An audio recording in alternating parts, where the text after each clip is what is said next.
এক বাবা এসে বললেন, উমরে ফারুক আমার ছেলে কথা শোনে না, বেয়াদব। উমরে ফারুক ছেলেরে ডাকলেন, বাবা তুমি তোমার আব্বাজানের কথা শোনো না, এটা তো কবিরা গুনাহ। ছেলে বলে, উমরে ফারুক সব দায় দায়িত্ব আল্লাহ ছেলে মেয়েদেরকে দিয়েছে, বাবা মাকে কোনো দায়িত্ব দেয় নাই। উমরে ফারুক বললেন, অবশ্যই দায়িত্ব দিয়েছে।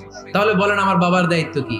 উনি বললেন, প্রাইমারিলি প্রথমত 3 দায়িত্ব। পৃথিবীর প্রতিটি বাবার উচিত ছেলেদের মেয়েদের জন্য ভালো মায়ের ব্যবস্থা করা। 2 নম্বরে সুন্দর তার একটা নাম রেখে দেয়া। 3 নাম্বার তার আল্লাহর কিতাব শিক্ষা দেওয়া। এবার ছেলেকে আমার আব্বা 3টার একটাও করে নাই।